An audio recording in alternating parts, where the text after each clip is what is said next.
I'm Kevin Winchell. I'm the director of Stetson's Bonner program, and I joined Bonner back in 2006 as a senior here at Stetson. And I'm Rina Arroyo, and I've been at Stetson for 20 years. I'm currently in the president's office as the chief of staff, but way back 20 years ago, I was hired to help start the Bonner program. Dr.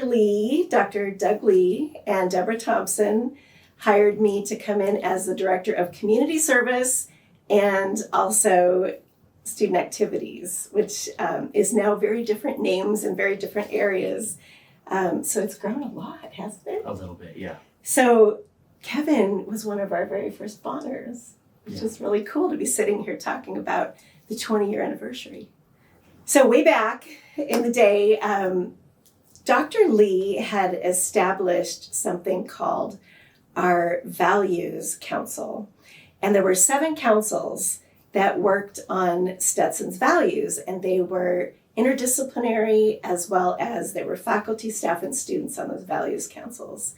They were growing great. There was a community service values council, and there was a part-time person that worked for the values council.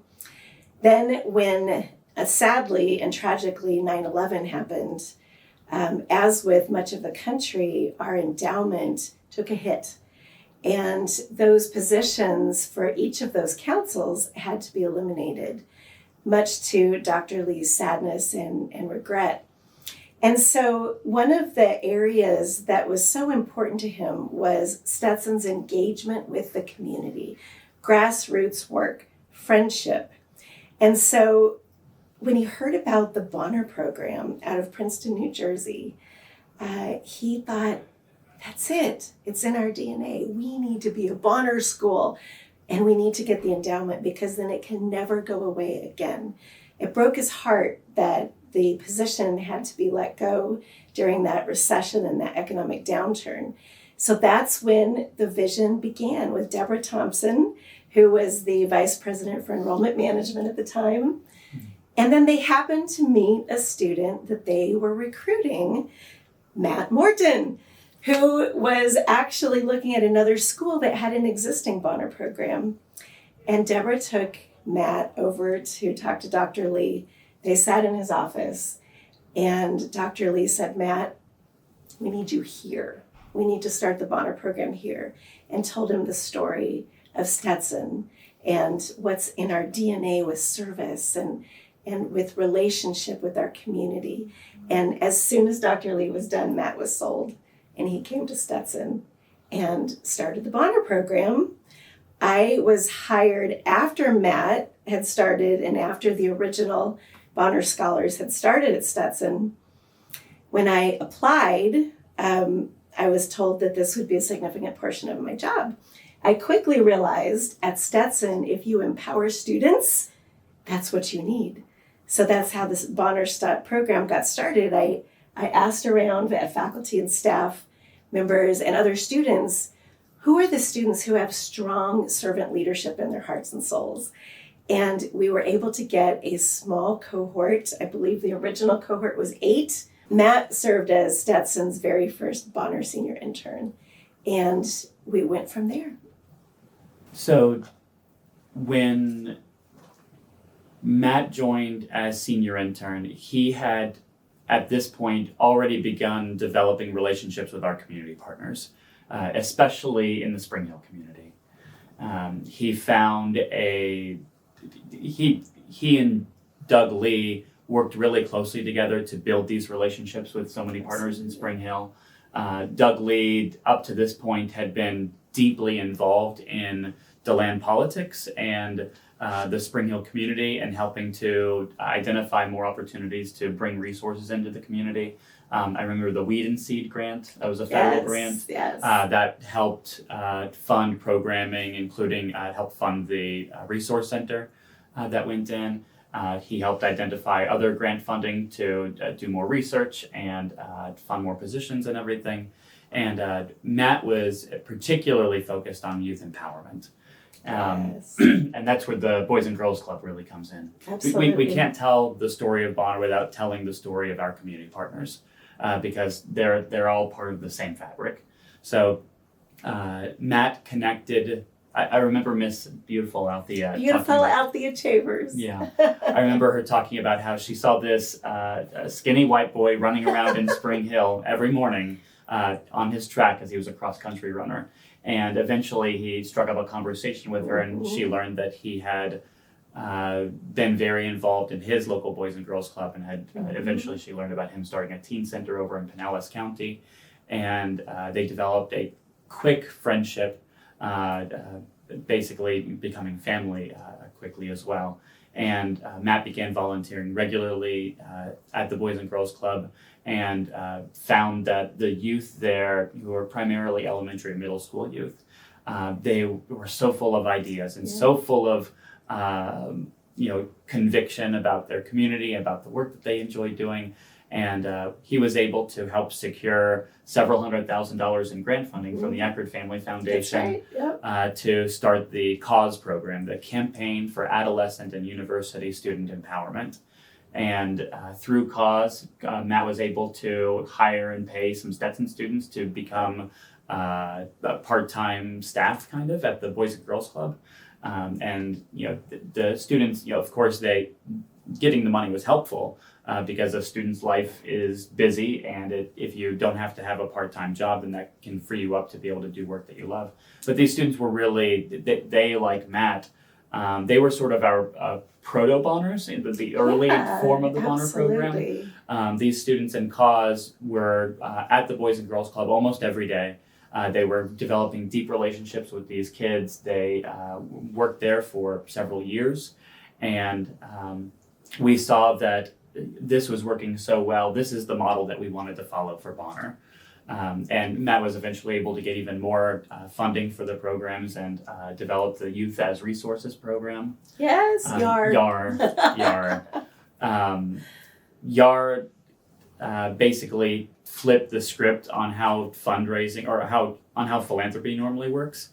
Instead of adults making decisions about where money goes in a community, YAR gave the money to students, to the youth, like these are middle schoolers or so, and they became the funding board, and they received proposals from community organizations, including youth and adults, who would come to these youth asking for money, and the youth would be the ones responsible for giving it all out. And so from even before we had Bonner, we had this culture here that ran from Doug Lee all the way down to our students like Matt, that was focused on our community, that was focused on empowering youth especially, and recognizing that our community is not just some set of problems, but they have resources and assets and ideas, and they can contribute. They, in fact, take lead in addressing the most pressing challenges facing our community. And so that's a hell of a foundation to build off of. I was just going to say, so well said, Kevin, because that is the foundation. Yeah. That is the foundation of today, of all of the years of work of Bonners and of students at the CCE, which we now call it, going out into the community. I remember Matt used to say that every child deserves to have at least one person who is absolutely crazy about them. Yeah. And that really set the foundation for that work. So really well said. So Matt and his team, I think about Matthias, Tara, a few others, the other students who were leading this work, they began doing that around Matt's sophomore year, and then his junior year, 2005. Bonner becomes official. That's right. That's when I started, 2005. 2005. And then 2006, he became the senior intern. And 2005 and 6, he was the senior intern. He helped put together our first programming. That's where we decided that Fridays at 2:30 to 4 o'clock was our sacred time. That's our Bonner time. He put together our first programming calendars and T&E calendars, and our first retreats. That's where Bonner Kickball began. Kickball! Woo! Yes. Which we still do sometimes. Sometimes. COVID put a little bit of damper on that, but we still have traditions though. When did you join Bonner, Kevin? I joined 2006. 2006? So Matt got it started in 2005. I joined in 2006. I was one of those students that Rina reached out to, Matt reached out to, trying to identify students on campus who may be a good fit for something like this. And I've been really involved with a bunch of things on campus, but really enjoyed community. And this was one of the first opportunities where I got to be more involved in DeLand and understanding more about our local community. My first Bonner site, my only Bonner site, my senior year was with our Center for Community-Based Research. And I got to work with Dr. John Shore, who's a legend, legend. Yes. He and Grady Ballinger, who was dean at the time, the College of Arts and Sciences, worked with Doug Lee to get a federal Learn and Serve grant. And that was for like $10,000 a year or something like that for 3 years. And that was funded through the, I think, the Department of Education at the time. That sounds right. Yeah. And through the Learn and Serve grant, it was a federal initiative to create more service learning opportunities. How cool is that? This was around 2004, 2005 that all this was going on. And so with that, they funded the Center for Community-Based Research, CBR as we call it. What's cool about CBR, and I think this is part of Bonner's history too, is that what's great about community-based research is that it is the most pure distillation of the connection between a student's academic interests, career goals, and community needs. We call that the sweet spot. We love our sweet spot in Bonner. And the sweet spot was really born because I had this experience my senior year working with Dr. Shore and CBR. I got to understand really quickly how important it is that the university does what it does best, which is generating knowledge and sharing knowledge. We're educators. And when we approach challenges in the community, everyone involved needs to do what they're best at doing. And what a university does better than anybody else is generating and sharing knowledge. And so that's what we should be expected to do. And so the CBR Center allowed us to connect faculty and their students and their courses with specific problems or questions really that our partners wanted to have answered. And so our students through CBR were able to research things like helping with the point in time count for the Coalition for the Homeless. They were able to better understand the needs of people who are unhoused in Western Volusia County. They helped with researching the use of pesticides and herbicides. Project out there in Pearson. Absolutely. So student projects up in Pearson, focusing on that. Projects that focused on understanding where the gaps were in resources for youth, especially Hispanic youth.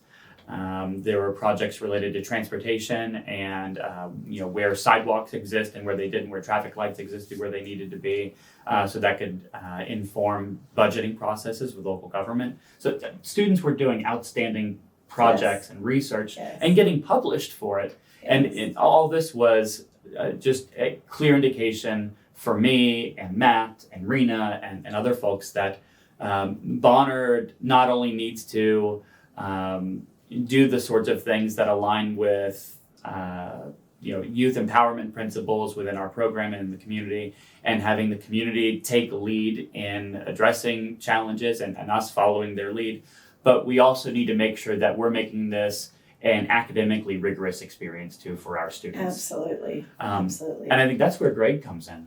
You brought so much up that just reminded me of so many giants who were standing on their shoulders.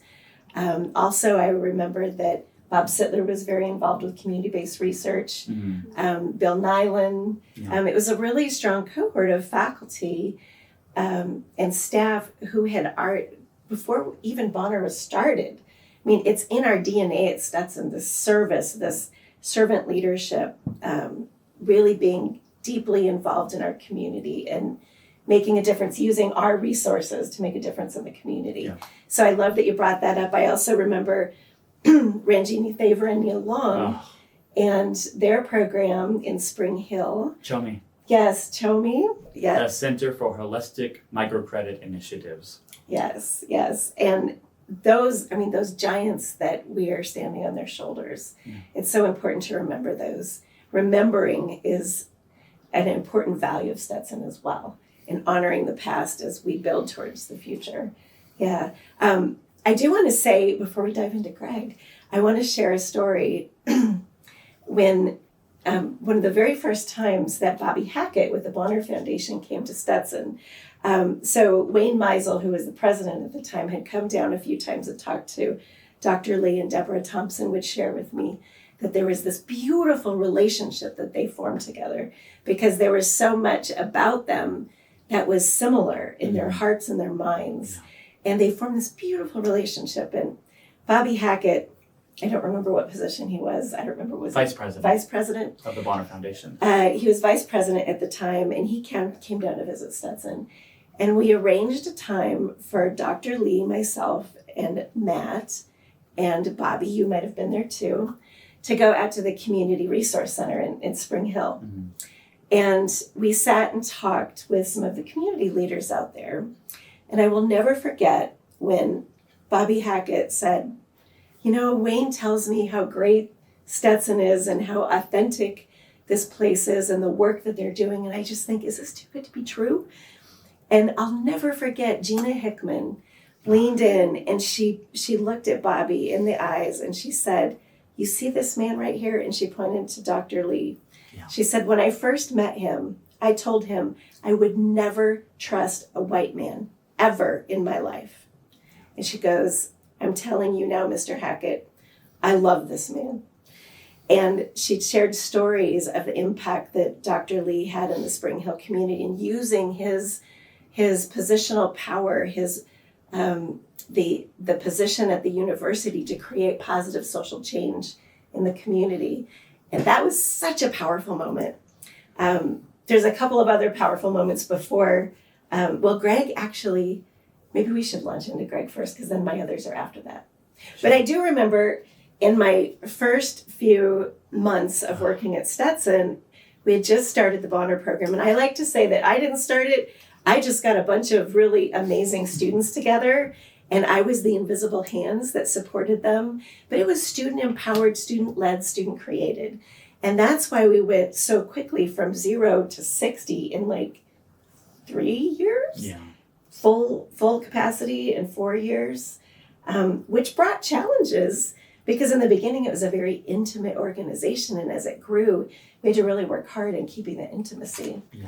So one of the most beautiful things about Doug and Margaret Lee, we all love Margaret, love Margaret, was that they had a favorite quote that they used to go around and periodically give to people. I did not know this. It was a couple of months after I had started at Stetson, and I was in my back office in the Hollis Center because I also helped run the Hollis Center during that time. And I was working at my computer, and all of a sudden there's a knock on the door, and I turn around, and there's Dr. Lee and Margaret Lee standing in my office with this picture frame with this quote that said, "Let your life speak." And they gave it to me, and they said, "We just want to thank you for inspiring us on a daily basis."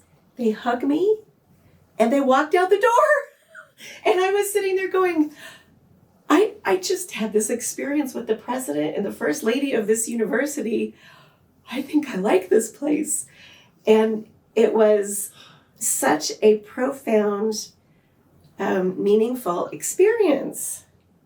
And it's such an important quote. It's an old Quaker quote about letting your life speak. And eventually the Bonners adopted this as their tagline, "Let your life speak," so that Dr. Lee's impact would never be forgotten. We understood pretty quickly that for this program to really be successful and sustainable, we needed to make sure that our students were going to get out of it what they needed to go on to continue doing this work that they loved in undergraduate for the rest of their lives.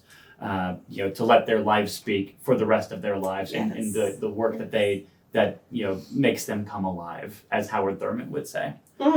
Yes.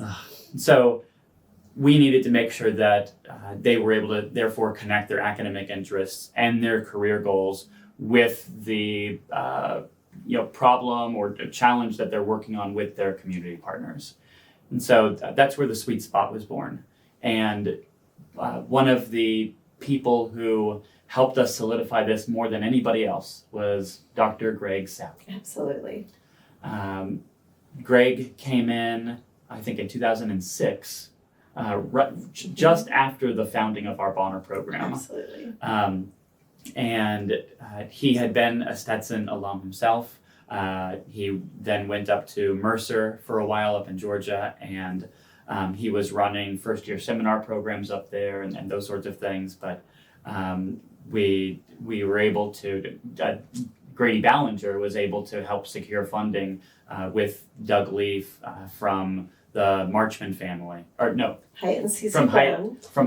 They were able to secure funding from Hyatt and C.C. Brown in honor of the Marchman, that Hal S. Marchman, who famously was the pastor for NASCAR, essentially, and for whom the Marchman Act and Marchman Centers are named in the state of Florida. He's a local legend himself and cared deeply about the community, and Hyatt and CC really wanted to honor his legacy through this endowed professorship, the Hal S. Marchman Chair of Civic and Social Responsibility. Yes. Greg was able to, he applied for that, and we were lucky to bring him in back to his roots here at Stetson and into land. And immediately he saw how much potential Bonner had to continue catalyzing the transformation that we were looking for and bringing out the best of what Stetson could be. And so with Greg, we were able to develop within a few years a first-year seminar program. Mm-hmm. He loved first-year seminars at Mercer and helped bring those to Stetson, and we developed one for Bonners that still exists to this day. His was called Self and World, and through Self and World, students could explore through texts and vigorous discussion. Very vigorous. sorry, alumni who you endured that, but you are so much stronger because of it too. I remember, I'm so glad you said that, because so many of the Bonners would say, I've got Dr. Sapp's class, because he had high expectations for that class. But the second semester, after they made it through that class, they would say, thank goodness I had Dr. Sapp's class, because they were prepared for the academic rigor of Stetson. Yeah. They were prepared for the academic rigor of Stetson because of how rigorous his class was. And they were more prepared theoretically and practically too for the rigors of our community. Absolutely. Because it was through the text they were able to better understand themselves, their own identities, their own contexts and histories, and also understand our community, and having a thoughtful understanding of our community's assets and needs and histories, and being able to see how yourself and your world come together, and what that conversation looks like and how they both affect each other. Because as we know in Bonner, as we know at Stetson, yourself and your community are very interconnected. Yeah. You can't separate the two if you really want to have a strong liberal arts education. And our students all the time, they talk about how much they learn from their work in the community, how much they learn about themselves. This is part of their self-discovery process. And Greg knew that better than any of us. He sure did. And so he made sure that our students were going out and that the work they'd be doing in the community would reflect their own strengths and would align with the community's interests as well, and that our students would be doing work that is ethical, that is grounded in reciprocity and a full understanding of who our community members are, how our community is not some sort of a single person or block of people or institution, but it's a collection of many people, like a mosaic, that together each of these individual pieces creates this mosaic that is beautiful more than the sum of its parts. And Greg would make sure that our students were prepared for all of that work. And because of him, our students have historically been some of the best prepared students for those future jobs, for graduate school programs and those sorts of things. And that's where the academic rigor of Bonner really began. And part of our, what makes the program so special today too, is that our students are able to go on and study at these fantastic graduate programs and go on and get really great positions that set their souls on fire, Yes. that get to continue doing the work that they began doing in Bonner already for 3, 4, sometimes 5 years. I think too about that discovery process, about students like Maria Rabel, Yes. who come in here to Stetson thinking that they want to do one thing. Like Maria, she wanted to be an education major because she wanted to work with kids. And so Dr. Sapp says, all right, let's connect you with Stark Elementary. Let's get over there and you can start working with them your first few weeks here at Stetson through the FSIM. And Maria goes and works with there, and she comes out after like 2 days or so. And she's like, Dr. Sapp, kids are terrible. I do not want to be with kids anymore. And good for her to find that out in her first few weeks at Stetson Yes. rather than after her 4th year. Yes. Because at that point, it may be too late to change. Yeah, it just wasn't her calling. Well, it was others calling who were children. Yeah. But she found that while she Exactly. wasn't interested per se in working directly with kids, she was interested in understanding why some kids were performing better than others. And so that then led a lifelong passion for understanding poverty and its root causes, doing in-depth, rigorous research to understand why some kids do better than others. And later on, she goes to Tufts University and the London School of Economics, and she's got a couple of master's degrees, and she's literally addressing world hunger and nutrition. Because of the work that she began in Bonner. She pivoted to the Neighborhood Center after Stark and got to understand poverty more there. And through there, she was selected to be on their board of directors as an undergraduate student. Like, that's what Bonner does, is Absolutely. it helps you find what makes you come alive, helps you figure out how to connect that with your academic interests and career goals and needs in the community. And then it gives you green lights to run forward and be able to green lights, to be able to run forward and chase that feeling, because we're all driven by that sense of justice. Yeah. And we all, for each of us, it looks a little different, and that's okay. We're not here to tell you what to believe or to prescribe what issue you should care about or anything like that. We're here to make sure that you have a critical understanding of who you are, who you want to be, that you've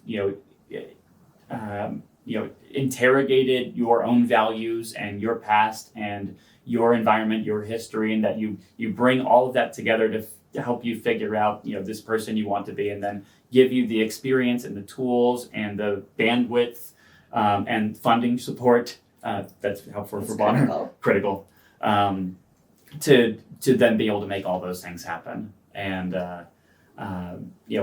Greg, Rina, Deborah, Savannah. Dudley, Savannah, and people like Taylor. Taylor. We stand on the shoulders of so many giants. Absolutely. I think it's a really good lead into Dr. Sapp's marble story. Do you want to share that? Yeah. Let's do it. Our Bonners know of the tradition at our senior speeches, senior presentations of learning, where we talk about the marbles. And this began with Greg Sapp. Every time we would complete,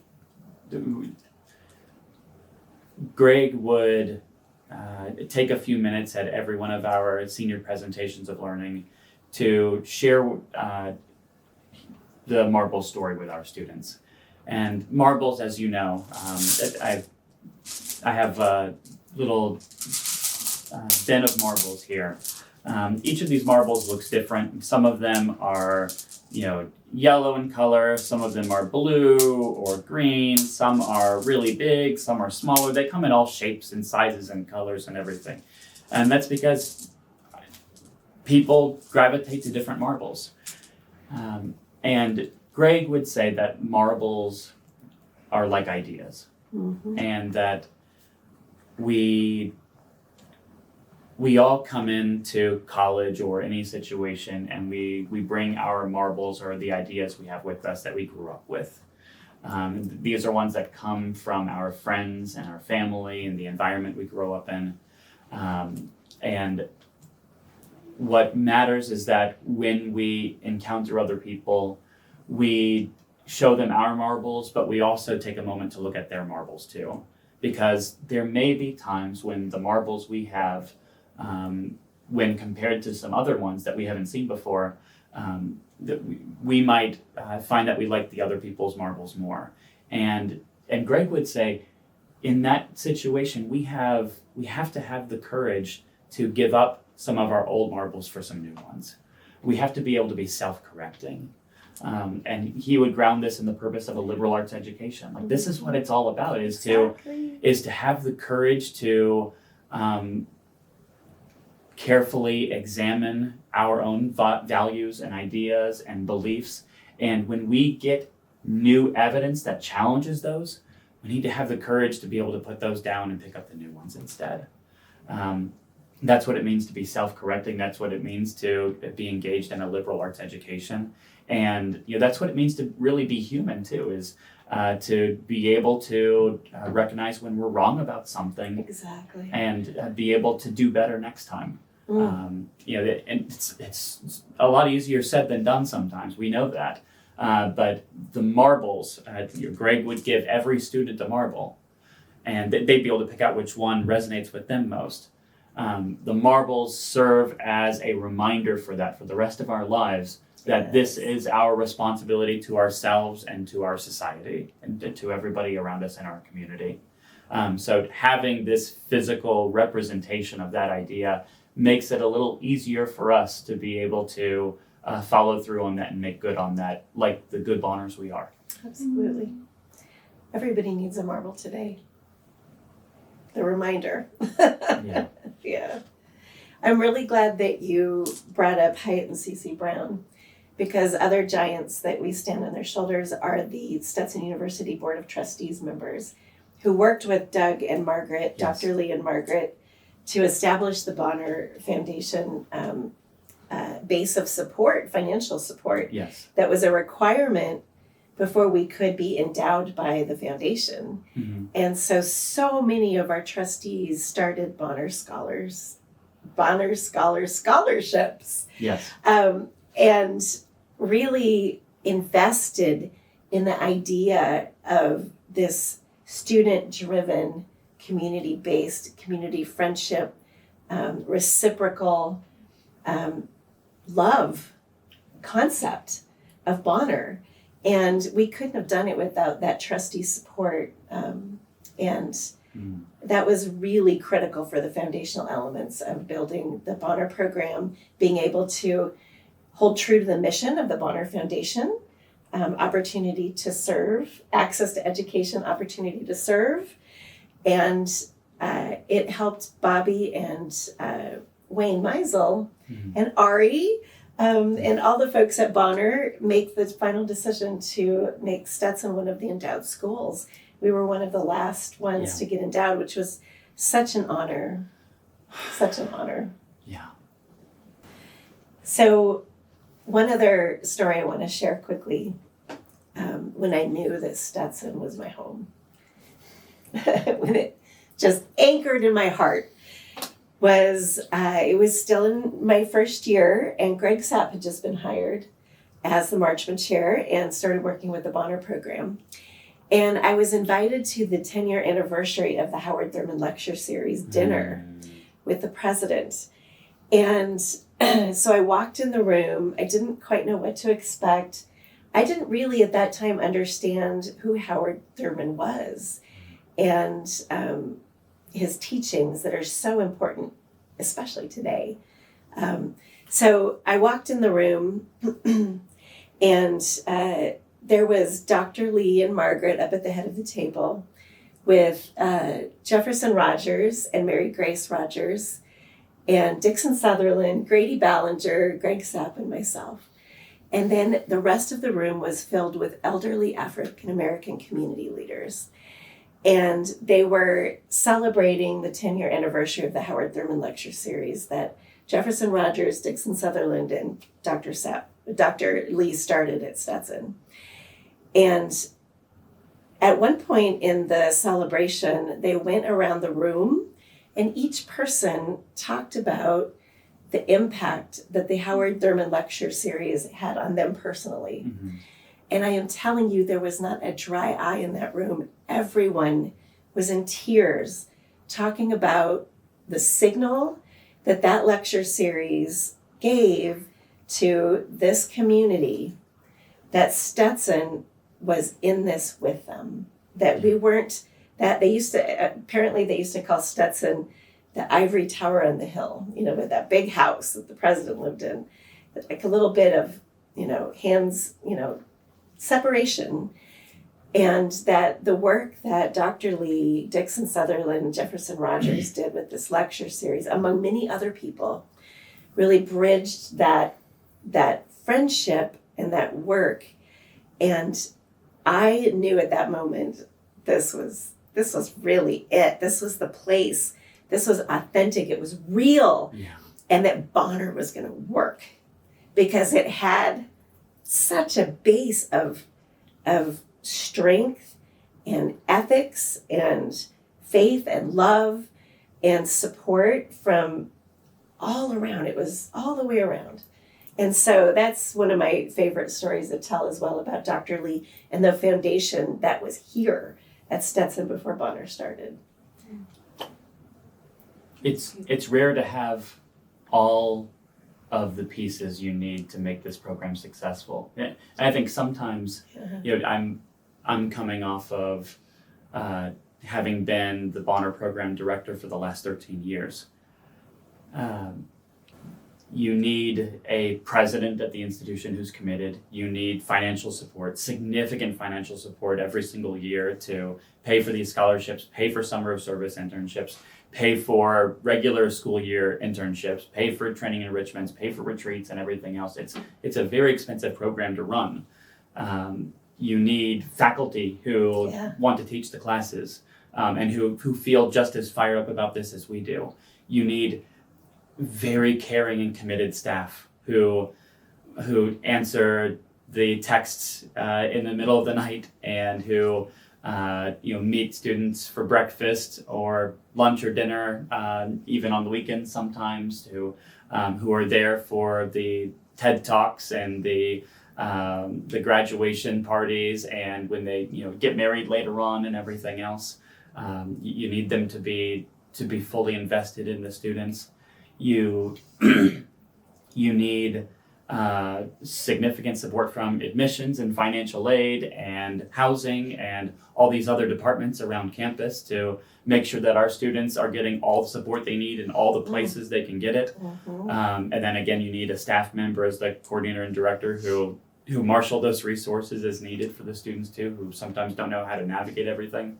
And more than anything, you need students who are fired up about the mission. Our students. You need that lead team. You need the senior interns or student coordinators who lead by example and who show the way to all of our younger Bonners and help them understand that when we talk about letting your life speak, when we talk about finding your sweet spot, when we talk about access to education, opportunity to serve, or especially finding your people, place, and purpose, you need students who lead the way and who role model the way and who live that every day in their lives and want to for the rest of their lives too.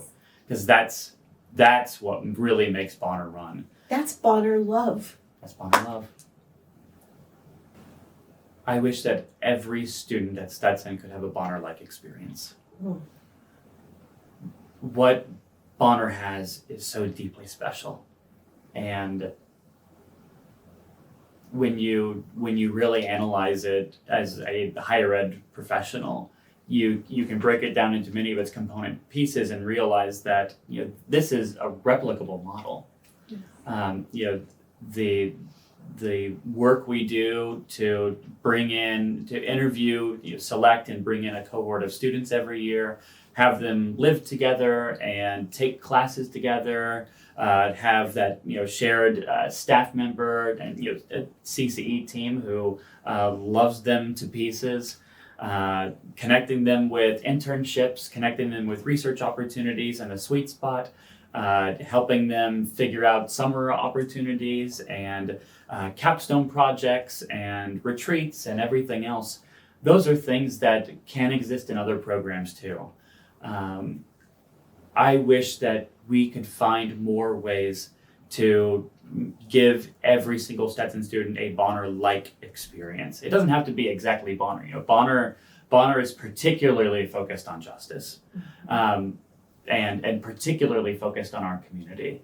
And other students can be too, but they might approach it from a slightly different way than Bonner does. But I want every student to find that deep, meaningful, community-engaged learning opportunity that connects their academic interests and their career goals with the most pressing challenges facing our communities. And that can happen in any major for any student, no matter what kind of career you want to go into. All of that is directly relevant and transferable to what they want to do for the rest of their lives. 100%. And why not help them all get that opportunity now, starting in their first semester at Stetson, so that then they have a running start by the time they graduate and they're able to do work that lets their life speak. Yes.